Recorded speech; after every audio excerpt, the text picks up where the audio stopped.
Hello, loves. Hello, hello. It's Hills here from the Blue Flame Apothecary. How are you? How is your travel through the Eclipse Wormhole going? We are almost at the halfway point of this particular wormhole. About halfway between that really powerful solar eclipse, which is still really strong. This solar eclipse is so strong, we are going to be feeling it for 2 years. Not just the normal 6 months, for 2 years, this whole eclipse season. So the work, the reshuffling and the reorganizing that's happening while you're in this wormhole is helping to create the template of what you will be building over the next 2 years. So we're halfway between that solar eclipse that we had on the 19th, 20th of April and the lunar eclipse that's coming on the 5th or 6th of May.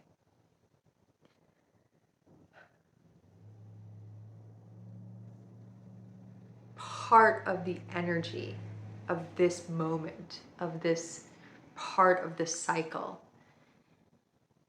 has this, let me feel. It has an emerging energy, but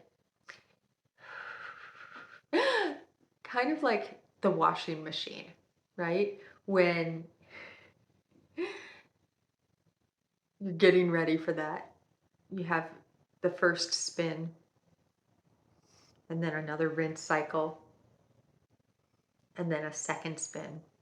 And that second spin is so much faster and really wrings out all the clothes, right?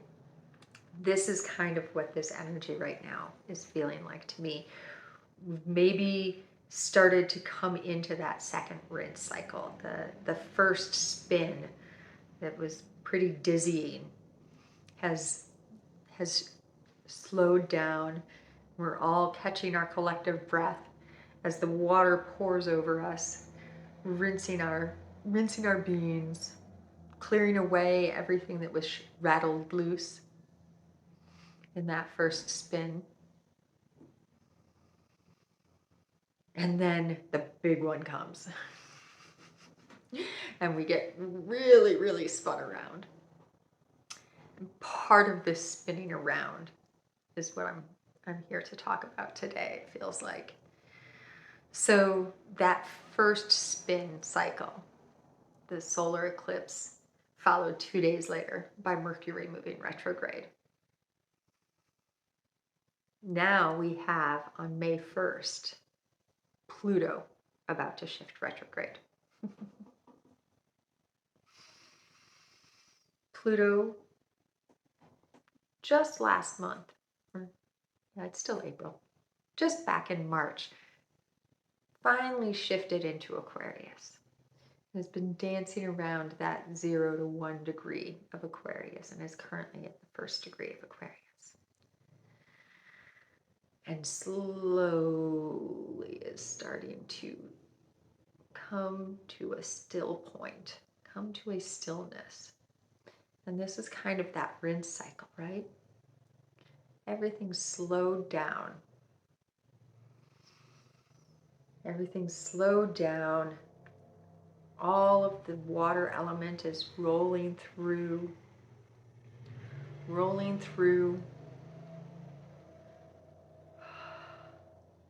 As steam is gathered and a backwards rotation begins. And then the retrograde fully starts on May 1st. The station and then into the retrograde. Taking us back into Capricorn.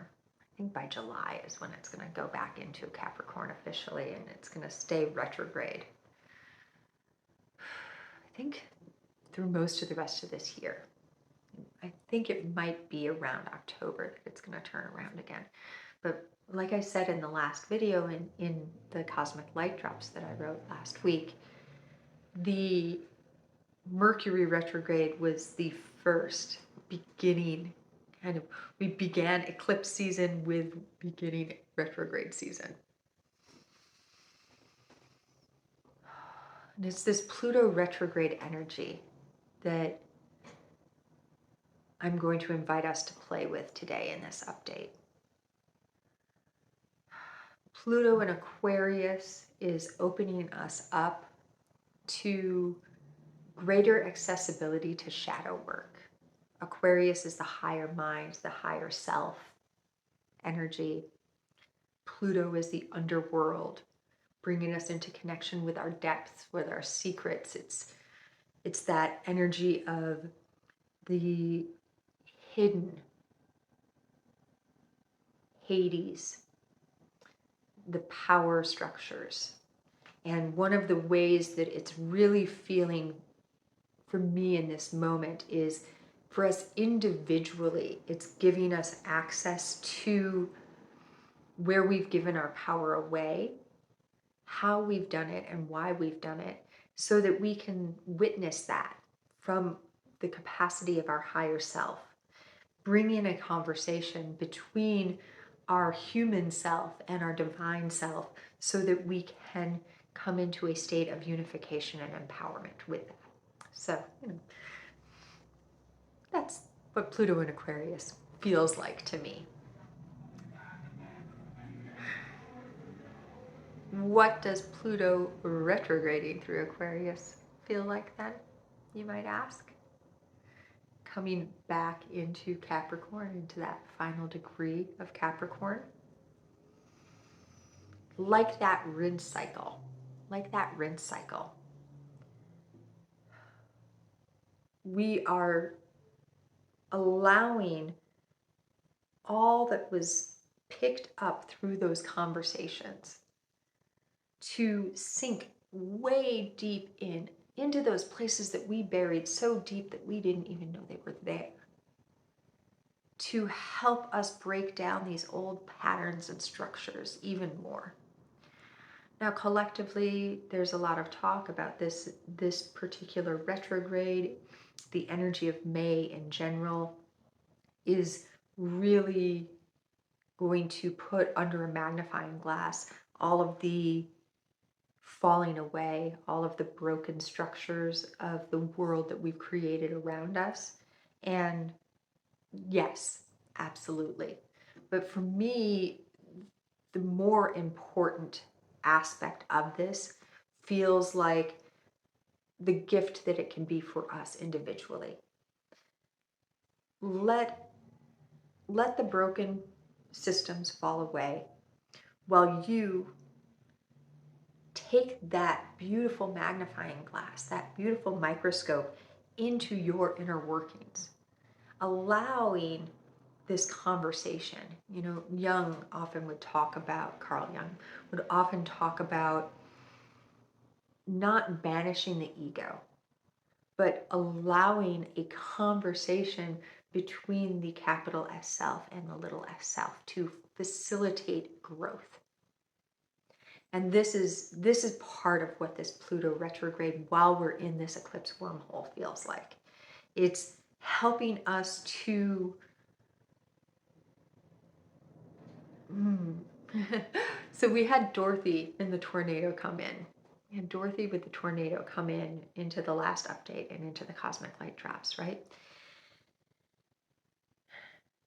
And the vision that I was just given is that moment when Dorothy's inside the tornado and she gets up and she looks out the window and she can see the witch that is her neighbor on the bike transforming into the witch. She can see all of the various things from her day, from the scenes that we'd seen in the earlier part of the movie, or in the movie is what I'm being shown, but also it's a book, right? All of the various conversations that she had, the interactions that she had, the conflict with her neighbor and your little dog too, energy that was so loud and made her feel like she needed to run away. And through that vantage point, spinning around, but in the center in her house in the tornado, she can see all of these different things playing out around her. And this is part of what this Pluto retrograde that we're coming into is inviting us to do. While everything is swirling around, to not just see these things, but to allow ourselves to connect with why we're seeing them. To say, okay, what is it about this pattern that has it coming back for me? Why am I seeing this again? Why do I have to keep having the same conversation? Why do I keep finding myself manifesting? We're coming into we're in Taurus season now, so manifesting. Why do I keep having the same physical symptom? You know, I don't know why I'm being given so many pictures of things that are like day-to-day world, but now I'm seeing like antacid commercials and how we've been shown, oh, sure, you eat that Chili's 6-course buffet of intense food. Oh no, but now I can't sleep because I have indigestion. Oh, just take this pill. It will help. And instead of, maybe I shouldn't have eaten that really unhealthy, kind of toxic food. It's, oh, here's this other toxic thing that you could eat instead. And this is something that is both collective and internal, right? Where can you find those things that you're taking into your physical body? Whether it's media, whether it's TV programs of any sort, movies, conversations, the food that you eat, the water that you drink, the drugs that you take. And I'm talking about all of the different types of drugs that are out there, the illicit and the non-illicit.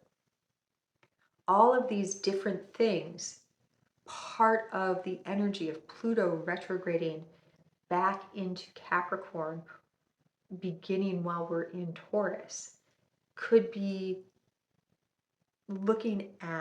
inviting us to look at how what we take in affects us and breaking the cycle.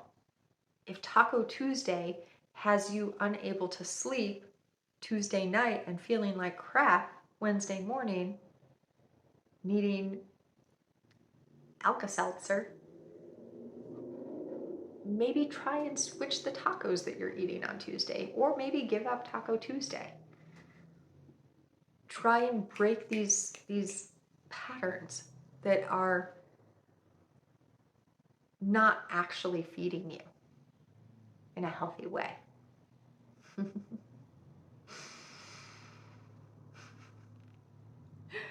I'm laughing because when I turned the video on today, I thought I was going to be talking about really out there, like, what's the difference between your multidimensional and your interdimensional self?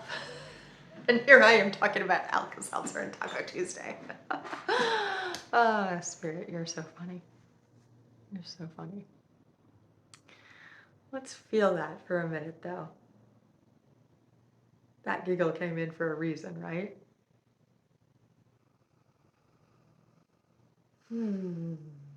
Let's take a few breaths together as we feel into what you're feeding yourself.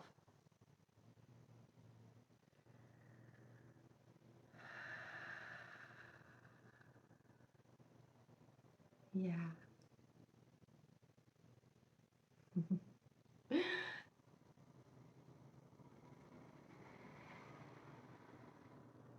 There is so much peer pressure that we have allowed ourselves to be subjected to in our world. All of the ways in which we've tried to fit in, Taco Tuesday is one of them. Okay, it's Tuesday. If I'm going to get along with my coworkers, I have to go to this happy hour at TGIF, have tacos and margaritas, make this small talk about the boss or politics or whatever it might be. And then I get home and I just feel like shit. I feel horrible. I don't feel nourished. I don't feel happy. I feel dirty, like I need a shower. Now, I'm not picking on after work drinks at all. I'm not picking on after work drinks. If that does nourish your soul, amazing. Keep doing it. But it's coming in as an example of something that is a very typical thing that happens in our world, right? It's something that we come into contact with. Like in Japan, the culture is you have to go out for drinks. I don't know if this is still true, but at least a couple of years ago, you have to go out for drinks with your boss. And you have to drink a lot. Like that is part of the culture. And then you have to be at work the next morning. And as if you didn't just drink a ton of alcohol the night before and sing karaoke and do all of these things.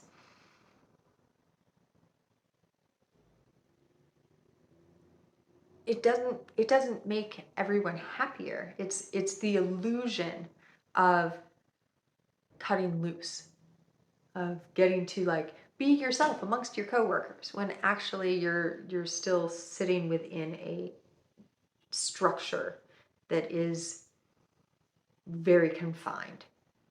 Like you can make a fool of yourself as you sing the karaoke and drink the whiskey, but you have to still stay on this edge of what you're supposed to be doing. And I was watching this documentary. I guess this is why this came in. I was wondering why Japan came in. I was watching this documentary about a temple in Japan recently, and it's a cat temple. It's a Buddhist temple filled with cats. And almost every single person that they interviewed who was coming to this temple on a day-to-day basis that had made this temple part of their meditative practice had done so because they had an emotional, mental, spiritual breakdown because of the rigors of what was expected of them. There was one man in particular who said, I can't drink. I can't. And so when everyone else at the office got together for their after work drinks, I come here. I come here instead. And the amount of ownership and empowerment that took for him, before he could get there, he had to take a leave of absence and have this temple be part of that. This is something that it feels like we can each do through this month of May that's going to be really loud on the external most likely, and probably on the internal too. Can we find our own cat temples? Can we find our sanctuaries, our places that when we feel like we're spinning out of control, that we're about to have a nervous breakdown because our emotional body and our mental body and our spiritual bodies are so fucking exhausted, and our physical body just can't do it anymore? Can we find those moments? Maybe it is petting your cat or your dog, taking your dog for a walk and letting that walk be an actual meditation. Sitting amongst the birds in a city park, sitting with the pigeons and saying, I see you. Yeah, there's a lot going on right now, but let's just be together in this moment.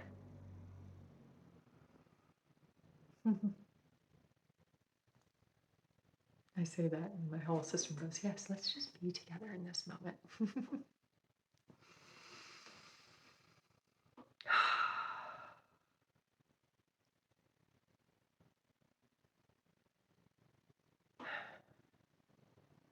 presence has been really loud for me. It's always quite loud for me, but in the last couple of months and the last couple of weeks in particular, it's been very finding that moment of presence and seeing how long I can hold presence. How long can I stay present? Not an hour, 10 minutes, 10 years into the future, not what was happening before I hit record on this video, not what was happening when I talked to my sister this morning, but in this moment here right now with you all. With a knowing that all time exists within that moment. That whenever you happen to be watching this video, it is also right now. And through finding that state of presence, that access point to the interdimensional being that is I, and that connection to the interdimensional being that is your I, exists. And this is where we're gonna bring in that language, I guess. I was feeling this really loudly recently. This difference between being a multidimensional being and being an interdimensional being.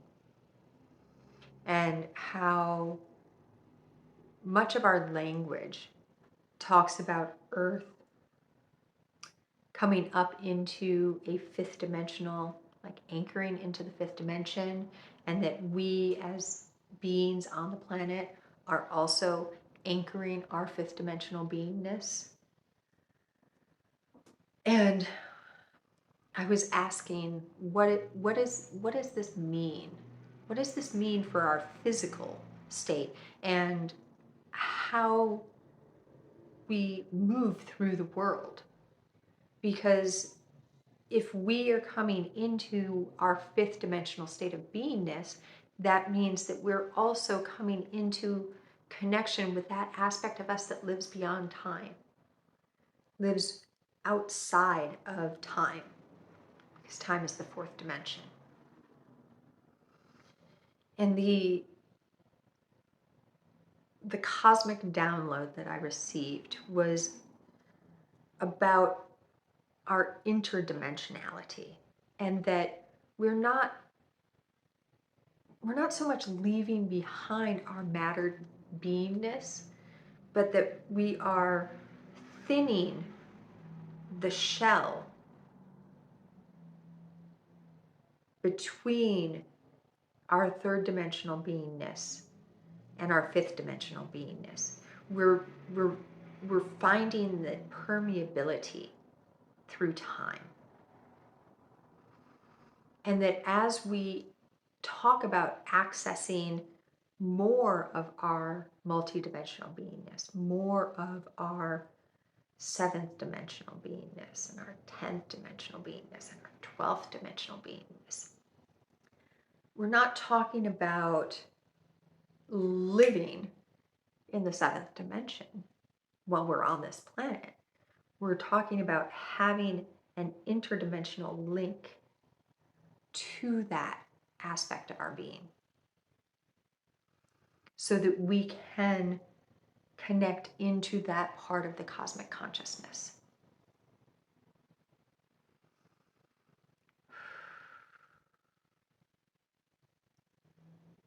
The other day, I was in an Uber and the driver was asking me about the dimensions.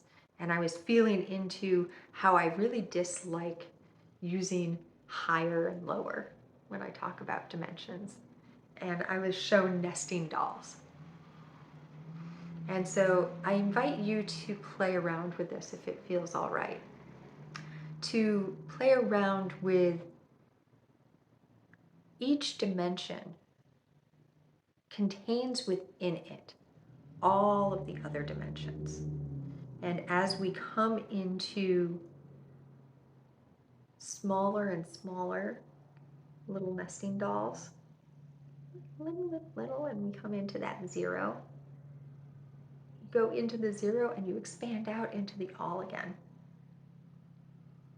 But you can also feel through this nesting doll how each inner dimension might feel heavier because it has all of the other dimensions outside of it, until you get to that 0 point, where once again everything collapses out into the all of everything again. And it's just this never-ending torus field of energy. And we can kind of feel that in our heart space too, right? We can feel that in our heart space, more than kind of. Feeling that torus field that extends out from our heart spaces, we can start to feel how the deeper in we go, the farther out we are.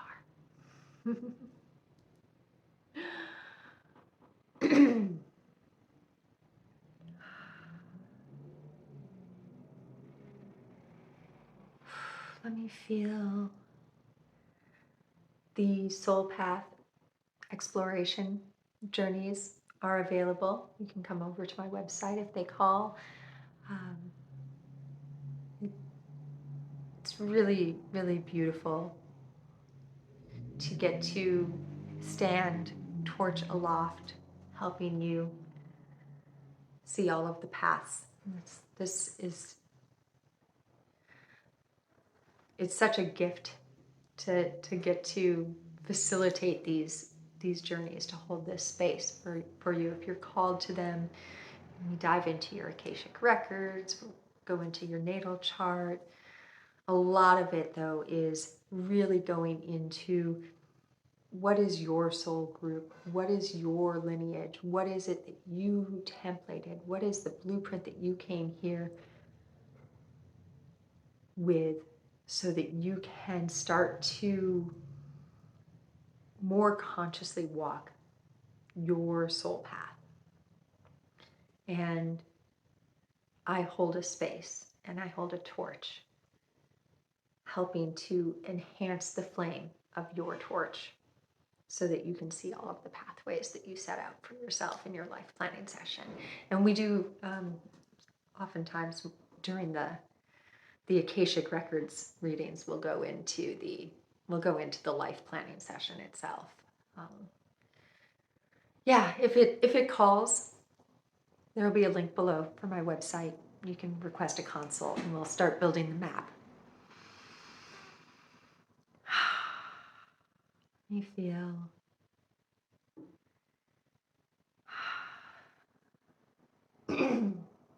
yeah, coming into your breath and into your heart. Come into your heart. Remember that where we started this update was with the spin cycle, and that we're now in that rinse cycle before a massive spin cycle comes to help clear out everything that was flushed through. Part of what I'm feeling, why it was the rinse cycle and washing machine, is because water is connected to our emotional bodies. And we have been holding on to so much trauma, inherited trauma, incarnated karmic trauma, the trauma of generations and generations and generations of human beings trying to find their way, so afraid because they forgot that they are always connected. And all of these generations, and we now coming into these expanded states of consciousness, coming into the next evolutionary process of humanity. We are spinning out and rinsing out and allowing to fall away all of that trauma. And that is hard, emotionally trying, mentally trying, and physically trying work. It is also beautiful, and I am beyond grateful for all of you and for all of I for saying yes to it, because it is what it is going to allow to unfold is nothing short of magnificent. And just to say, I see you. I see you, and I am so grateful for you as you move through all of this emotion and all of these thoughts. And as you process all of your not enoughnesses and all of the ways that you have been told that you're not forgiven and that you're not good enough and that you're not allowed, as you process all of these and remember that yes, you fucking are. Yes, you are. You are beautiful, amazing beings of light, and you are enough. And with that, I say, I love you. And I ask you, if it calls, leave a comment. Share with me what is washing away in this rinse cycle for you, what you feel coming and might be getting ready to shake loose in the next spin cycle. I'm all like yummied up now from that last piece, so it's hard to speak. So I'm just going to say, as always, in all ways, so much and many loves to you from and through all the dimensions.